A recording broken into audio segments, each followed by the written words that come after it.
ASG. ASG believe in quality, commitment, and success. Comprehensive current for dedicated student. Listening is very powerful. Important facts को जरूर note करें. बस 5 minute अपना दे दोस्तों. The source is the Hindu newspaper, Navbharat times, Dainik Jagran. मेरे प्यारे दोस्तों, शेयर, सब्सक्राइब और लाइक करना मत भूलें.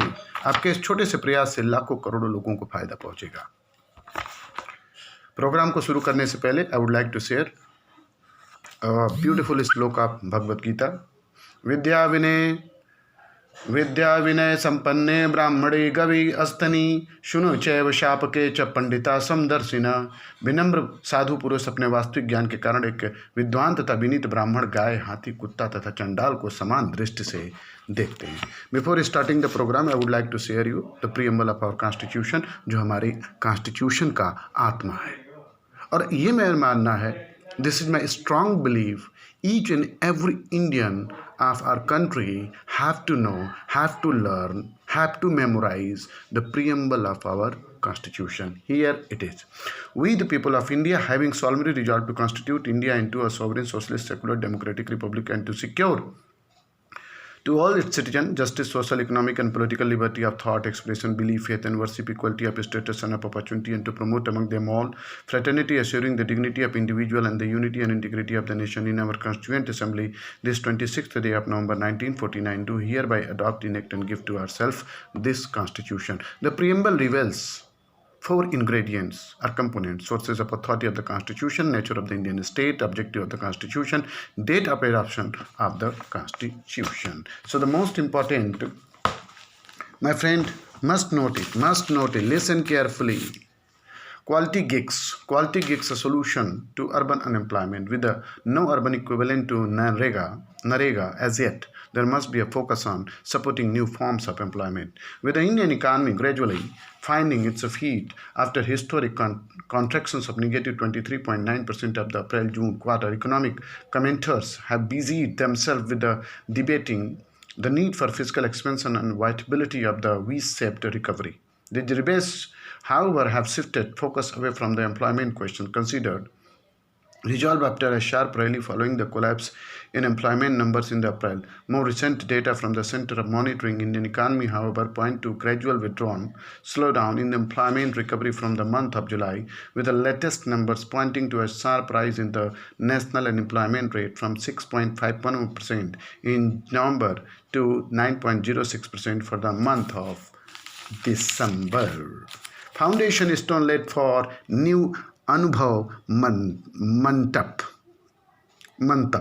project at Bhaswakalyam, the place where Bhaskeshwar lived, comes ahead of by-election. Karnataka Chief Minister B.S. Yadurappa on Wednesday laid the foundation stone of the new Anubhav Mandap in the Bhaskeshwar, the place where the 12th century poet philosopher Bashveshwar lived for the most of his life. He promised the completion of 500 crore project within the 2 years on a 7.5 acre area, said it would be inaugurated by Prime Minister Narendra Modi.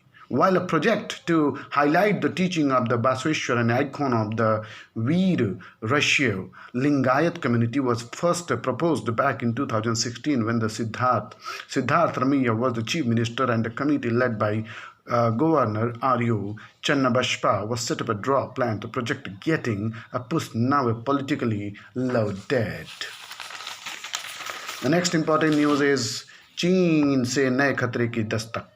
Urdu के मशहूर शायर मुजफ्फर इस्लाम रजमी का एक शेर है, ये जब्र भी देखा है तारीखों की नज़र में ने, ये जब्र भी देखा है तारीख की नज़र में, लम्हों ने खता की थी, सदियों ने सजा पाई. इसे अगर भारत चीन रिश्तों को परिभाषित करने के लिए इस्तेमाल किया जाए तो इसके बाद शायद ही कुछ कहने को बचेगा. 1951 में भारत ने जिस तरह से आंख मूंद कर चीन को तिब्बत पर आराम से कब्जा करने दिया, उसके बाद पिछले 70 वर्षों में एक भी दिन नहीं बीता जब भारत ने इस गलती की सजा न भुगती हो.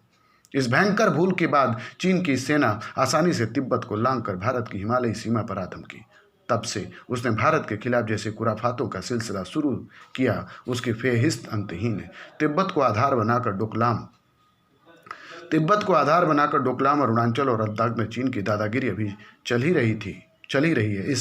इस बीच चीन ने भारत के खिलाफ एक नई तरह के हमले का बिगुल बजा दिया है। चीनी कम्युनिस्ट पार्टी ने घोषणा की चीन तिब्बत की नदी यारलुंग सांगपो, भारतीय नाम ब्रह्मपुत्र यारलुंग सांगपो पर भारत की सीमा से ठीक 30 किलोमीटर पहले एक सुपर डैम बनाने जा रहा है, जिसकी क्षमता चीन और दुनिया के सबसे बड़े डैम थ्री गॉर्जेस डैम से भी 3 गुना होगी।